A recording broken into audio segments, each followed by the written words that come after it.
Nós estamos com um tema, né, neste mês, e é Jeremias 17:9, que fala que nós não podemos confiar em nós mesmos, né, porque enganoso é o coração, mais do que todas as coisas, e desesperadamente, olha só, desesperadamente corrupto é o nosso coração. Quem o conhecerá? Então, nós temos que guardar o nosso coração. E hoje nós estamos aqui para falar de um sentimento que quase todos nós temos, melhor, todos nós temos, em maior escala ou menor escala, mas nós temos, que fala sobre o sofrimento. Mas nós não queremos enfatizar essa questão de sofrimento, porque basta o que nós temos diariamente, mas sim, onde nós encontrarmos solução para o sentimento e para todos esses problemas que nós estamos vendo sendo tratados aqui. Então, o sofrimento, o dicionário fala que esse sentimento é uma ação ou efeito de sofrer. É um momento de padecimento das pessoas. E fala que pode ser uma dor física ou pode ser uma dor moral na nossa vida. E é a realidade mesmo. E fala também que nós vemos, nós já ouvimos e com certeza vamos ouvir as pessoas dizerem assim: estes meus sentimentos hão de me levar à sepultura. Esses meus sentimentos vão me levar à morte. De tão grande que é o sofrimento na vida de cada um.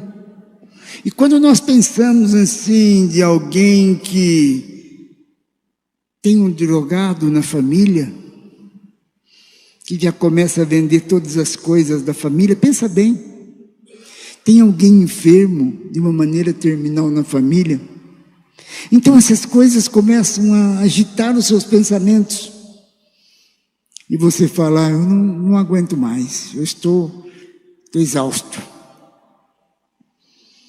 E fala também que sofrimento pode ser de uma desgraça causada por acidentes mais ou menos sinistros. E acontecem acidentes sinistros. E pensou quando você é culpado, como nós ouvimos de culpa esses dias, quando você vai fazer uma ultrapassagem e acaba tendo um acidente e alguém, você não, mas alguém que está do seu lado morre, pensa bem o peso, o sofrimento que você vai ter na vida, um desgaste emocional. Sofrimento também é a ausência de paciência, porque quando nós temos ausência de paciência, nós atropelamos todas as coisas e às vezes não é nada daquilo que nós pensamos e depois nós ficamos frustrados. É a ausência de tolerância. Muitas vezes nós não temos tolerância com as coisas. Irmãos, pense bem, principalmente com os de casa, com os da rua, com os de fora. A gente até passa uma cortina. Então nós precisamos disso daí, porque além de nós sofrermos, nós causamos sofrimento para todos que estão ao nosso lado. Esse cuidado é que nós temos que ter, porque isso é contagiante. E tem pessoas que não sofrem quieto, sofrem falando e acaba contagiando. E nós queremos falar nesta noite aqui com os irmãos de algo muito significante na palavra de Deus. Eu vou ler o Salmo todo, Salmo 62, se os irmãos quiserem abrir suas Bíblias aí. Estou lendo na Revista Atualizada, tradução Revista Atualizada, o Salmo 62, Salmo de Davi. E ele fala algo muito significante aqui, tudo aquilo que nós cantamos até agora. Ele está falando de fidelidade. Ser Cristo, alguém supremo, Deus, buscar Deus na nossa vida. Então ele diz assim: somente em Deus, ó minha alma, espera silenciosa, dele vem a minha salvação. Só Ele é a minha rocha e a minha salvação, e o meu alto refúgio. Não serei muito abalado. Até quando acometereis vós a um homem, todos vós, para o derribardes, como se fosse uma parede pendida ou um muro prestes a cair? Só pensam em derribá-lo da sua dignidade. Na mentira se comprazem, de boca bendizem, porém no interior maldizem. Somente em Deus, ó minha alma, espera silenciosa, porque dele vem a minha esperança. Só Ele é minha rocha e a minha salvação, e o meu alto refúgio, e não serei jamais abalado. De Deus dependem a minha salvação e a minha glória. Estão em Deus a minha forte rocha e o meu refúgio. Confia nele, ó povo, em todo o tempo, derramai perante ele o vosso coração. Deus é o nosso refúgio. Somente vaidade são homens plebeus, falsidade os define estirpe, pesados em balança, eles juntos são mais leves que a vaidade. Não confies naquilo que extorquis, nem vos vanglorieis na rapina. Se as vossas riquezas prosperam, não ponhais nela o coração. Uma vez falou Deus, 2 vezes ouvi isto, que o poder pertence a Deus, e a ti, Senhor, pertence a graça, pois cada um retribui segundo as suas obras. Então nós vemos que Davi fez algo sensacional. E nós vemos que há momentos na nossa vida em que somos colocados como numa guerra, em trincheiras. Nós somos entrincheirados por circunstâncias terríveis. E nós somos atormentados por sentimentos avassaladores. É isso que acontece na nossa vida. Nessas horas, meus amados irmãos, nós somos encurralados em um beco sem saída. E parece que o livramento se torna impossível. É assim que o Davi está dizendo. Neste momento em que ele estava sendo perseguido, que ele estava correndo o risco de morte. Era assim que ele estava sentindo. Sentimos-nos impotentes diante do gigantismo do problema. Nós ouvimos que a irmã disse que é preciso vir uma montanha na nossa vida, muitas vezes, para que nós possamos enxergar o tamanho do nosso Deus. E é assim que nós vemos. Muitas vezes nós vemos o gigantismo do problema e nós esquecemos de lembrar do tamanho do nosso Deus. Por isso que nós temos que estar firmados em Jesus Cristo, ter Ele como nosso companheiro diário. Antes de buscar qualquer coisa, buscar o Senhor. É isso que nós temos que fazer. Ficamos esmagados debaixo de um rolo compressor, prostrados sem esperança, ao mesmo tempo que essas circunstâncias adversas nos mostram sua carranca, sua cara feia. E nossos sentimentos entram em convulsão. Vocês já viram alguém convulsionado? Agitados? É a coisa mais terrível que existe. Meu genro tem bastante cachorro na casa dele. Ele falou que um daqueles cachorros tem convulsão. Toma remédio todos os dias. Mas quando dá uma convulsão, ele se joga na parede, ele fica todo machucado, e dá piruleta, fica babando. Então, por quê? porque algo não está bem com ele. E quando nós estamos com esse sentimento de sofrimento, algo não está bem conosco. E nós chegamos ao ponto de fazer isso, convulsionar, de tão agitado que nós ficamos. Mas nós temos que lembrar do Davi, daquele momento que ele estava passando. E nós vemos que isso acontece, parece que foi um vendaval indomável que passou por nós, uma tempestade. Foi assim que Davi se sentiu muitas vezes, perseguido por Saul. O rei Saul queria matá-lo, acuado por adversários e até mesmo atacado pelo próprio filho Absalão, que queria matar Davi também e tomar-lhe o reino, tomar-lhe o trono. Veja que sofrimento na vida de Davi. O relato que ele está fazendo, olha, não suporto mais. O que fazer nestas horas? O que fazer nestas horas? Davi nos ensina a esperar em Deus, ainda que as palavras já não brotem mais dos lábios, ainda que você não tenha mais força para falar, para clamar, para pedir. Devemos esperar silenciosamente, sem discursos, sem argumentos, sem palavras.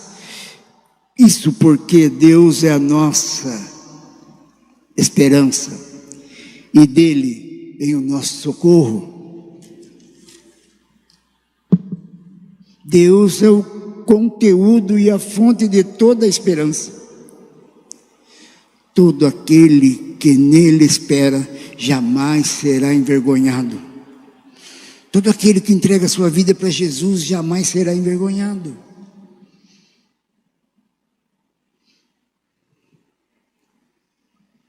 Todo aquele que confia em seu caráter, em sua palavra, em suas promessas, triunfará, receberá a vitória na sua vida. Deus é a âncora da nossa segurança. Vocês conseguem enxergar uma âncora, um grande navio, e solta aquela âncora, ela vai, bate lá no fundo e o navio para. É a âncora. Deus, é isso que Ele faz na nossa vida. Ele resolve o nosso problema, tira a nossa agitação, porque Ele é a nossa âncora. Nele podemos confiar. Nele nós podemos confiar. O auxílio que vem do ser humano, que emana da terra, não é nada, não serve para nada. Ah, eu posso. Você não pode nada. Quem pode é Deus, que é o Todo-Poderoso. Nós não podemos nada. Nós somos frágeis demais como ser humano para dizer que nós podemos alguma coisa. Porque o texto fala que enganoso é o nosso coração. Nós não podemos nada. Não nos vale na hora do aperto, nem nos sustenta na hora da morte. A nossa força, ela nos sustenta. Nós não resistimos. Só Deus pode nos sustentar. Só Deus pode nos sustentar. Porque só Deus é a rocha firme para os nossos pés na hora da tempestade. Eu sempre lembro do Salmo 40. Salmo 40 é algo assim maravilhoso, porque ele fala que tirou ele do mau caminho, que tirou ele de um lamaçal de lodo. Mas tirar, podia tirar e largar lá. Não. Tirou. Firmou-lhe, colocou sobre uma rocha. Firmou os passos. E ele pôde sair. Glória a Deus. Isso é maravilhoso quando nós vemos isso. Essa rocha que é Jesus Cristo. Só Ele pode fazer isso para nós. Quando alguém fala de drogado, porque tem gente, só o Senhor pode cuidar dessas pessoas. Porque humanamente nós não podemos falar nada. Porque nós não conseguimos entrar na mentalidade dessas pessoas que já estão todas contaminadas. Nós precisamos orar para que o Espírito Santo do Senhor venha de dentro, para ele tomando uma decisão. E isso nós sabemos que é realmente terrível, porque nós vemos que tem hora que parece uma tempestade na nossa vida, que nos manda para todos os lados. Só Ele pode dar uma âncora segura para a nossa alma na hora da tempestade. Só Deus. E muitas vezes nós não procuramos Deus. Muitas vezes nós procuramos nosso amigo, os nossos mais chegados, os nossos parentes, esposa, marido, e não busca Deus. É Ele, em primeiro lugar, porque Ele inclusive já viu e já sabia o que ia acontecer. Só o Deus de Jacó pode ser nosso auxílio na vida e na morte, no tempo e na eternidade. Só Deus de Jacó tem todo esse percurso conosco. Ele vem e passa conosco todo esse tempo, até um dia nós alcançarmos a eternidade, que é para lá, é essa a nossa esperança. É para lá que nós vamos, é para lá que nós queremos ir. E nós precisamos realmente estar conscientes dessas coisas. Amados, feliz é aquele que faz do Deus gracioso e bom sua esperança. Feliz aquele que tem a esperança nesse Deus que nós chamamos de bondoso. Mas eu sempre gosto de exaltar que Ele é bondoso, mas Ele é justo. E a palavra nos mostra que Ele é justo. A palavra fala: ai daquele que cair na mão do Deus irado, porque Ele é justo. E nós vemos que nós somos errantes. E de vez em quando nós levamos um tapinha para cá, opa, você está fora, outro para cá, para colocar a gente em alinhamento. Porque a gente começa a sair. E não é sair por bobagens por aí não, por exageros, não. É dentro da igreja mesmo. E Ele vem, olha, arruma aqui, arruma ali, e vai nos direcionando pela sua bondade, pela sua misericórdia. E é nisso que nós temos esperança. É nesse Deus que é cuidador, que está conosco, nós temos esperança. Nós vemos que feliz aquele que volta para Deus e deposita nele toda a sua confiança. Nós temos que depositar em Deus a nossa confiança, em primeiro lugar. Sabe por quê, meus amados irmãos? Porque esse jamais será abalado. Aquele que confia e coloca nas mãos de Deus a nossa confiança, jamais será abalado. E esse jamais será desamparado. Eu gosto daquele texto lá de Hebreus 13:5 que fala algo muito relevante da nossa vida.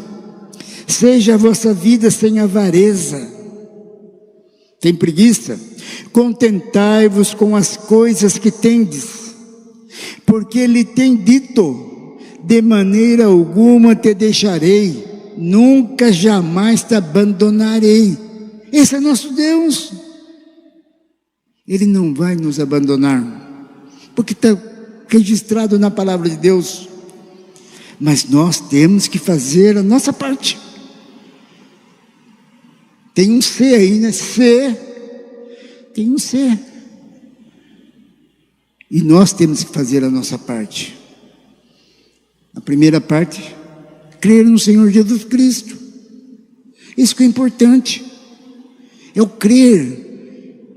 Abraão creu e foi imputado para ele por justiça. O apóstolo Paulo fala lá em Romanos, diz: Abraão creu e isso foi imputado como justiça. Foi salvo. Veja bem, meus amados irmãos, lá em Gênesis já conta sobre o crer.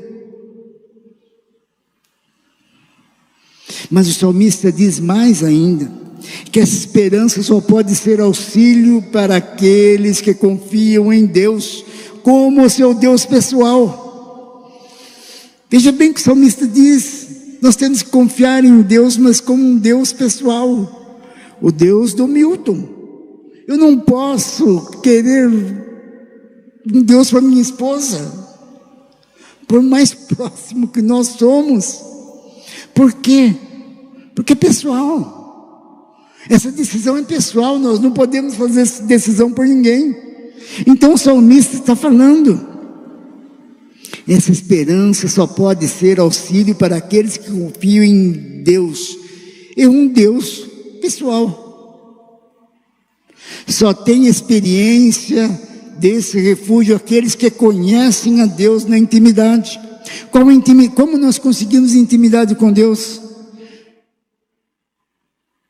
Falando com Ele todos os dias, todos os momentos. Estar ligado espiritualmente com Deus. O apóstolo Paulo fala que nós temos que orar sem cessar. Não é possível, mas é possível nós estarmos ligados espiritualmente com Deus. E sempre quando acontece alguma coisa, você fala: obrigado, Senhor, pelo livramento. É assim que nós temos que lembrar de Deus. Você vai numa rua, de repente alguém cruza a sua frente, dá tempo de você frear, dá tempo dele frear. Foi mera coincidência? Não. Obrigado, Senhor, pelo livramento, porque eu podia arrebentar com outro carro e assim por diante. Nós temos que lembrar disso. Muitas vezes a gente, acontece um acidente, não acontece nada com a gente. Obrigado, Senhor, porque material a gente compra outro, a gente manda arrumar. Muitas vezes nós lembramos das experiências dos outros. Um dia chegou um senhor lá na loja e começou a falar do filho dele. O filho dele era pastor da Presbiteriana Renovada e estava fazendo um trabalho muito intenso no Paraná. E ele disse, chegou lá contando, alegre, falou que tem fitas gravadas, tem vídeos, e começou a exaltar o filho dele. Quem que não exalta? Quem é pai sabe quem são os nossos filhos. E aí chegou um ponto, né, que eu falei, bom, agora vou ter que perguntar, né? Falei, mãe, tudo bem, mas qual a sua experiência com Jesus? Ele falou assim, a minha experiência não está muito boa. Não falei, mas por que não está boa? Porque eu não vou na igreja, eu não participo, eu não faço nada. Amados, não é experiência dos outros que nós temos que viver, é com a minha experiência. Qual a minha experiência com Cristo? A experiência do irmão? Não, do irmão é do irmão, do pastor é do pastor. A sua? Qual a sua experiência com Cristo? É só a sua experiência com Cristo. Você só vai conseguir quando você conhecer Deus na intimidade, quando você experimentar a sua graça, quando você experimentar o seu amor, quando você experimentar o seu cuidado. Isso aí que você vai realmente usar da sua experiência com Cristo. Eu estava lendo um comentário e eu vi lá um comentarista chamado John Donne, não conheço. Ele fez um comentário memorável sobre Salmo 62 e eu gostei. Então eu marquei para mostrar para os irmãos. Ele diz assim: Ele é a minha rocha, minha salvação, minha fortaleza, meu refúgio e minha glória. Sendo meu refúgio, que inimigo me perseguirá? Sendo minha fortaleza, que tentação me ferirá? Sendo minha rocha, que tempestade me abalará? Sendo minha salvação, que tristeza me desanimará? E sendo minha glória, que calúnia me difamará? Por quê? Porque Ele é o maior. Deus é o maior, é o soberano. E nós cremos, como falamos na classe domingo, num Deus. Nós somos monoteístas que cremos num Deus só, mas nós cremos no Pai, no Filho e no Espírito Santo. Amém? Que Deus possa nos abençoar. Abaixe sua cabeça em oração. Pai eterno, obrigado por este momento de culto, Pai eterno, que nós pudemos estar aqui conversando com os irmãos sobre algo que o Davi, o rei Davi, escreveu da vida dele, e que nós podemos contextualizar para a vida de cada um de nós, ó Pai, e que nós possamos, ó Pai, aprender realmente a ter uma intimidade com o Senhor, aprender realmente a buscar o Senhor em primeiro lugar na nossa vida, e capacita-nos, ó Pai, para que nós possamos sempre estar dispostos a trabalhar na obra do Senhor. Nós sabemos que todos esses sentimentos são uma realidade nas nossas vidas, no nosso mundo, mas nós queremos enfatizar aquele que coloca debaixo dos seus pés este sentimento, que é o nosso Senhor e Salvador Jesus Cristo. Amém, Senhor. Amém.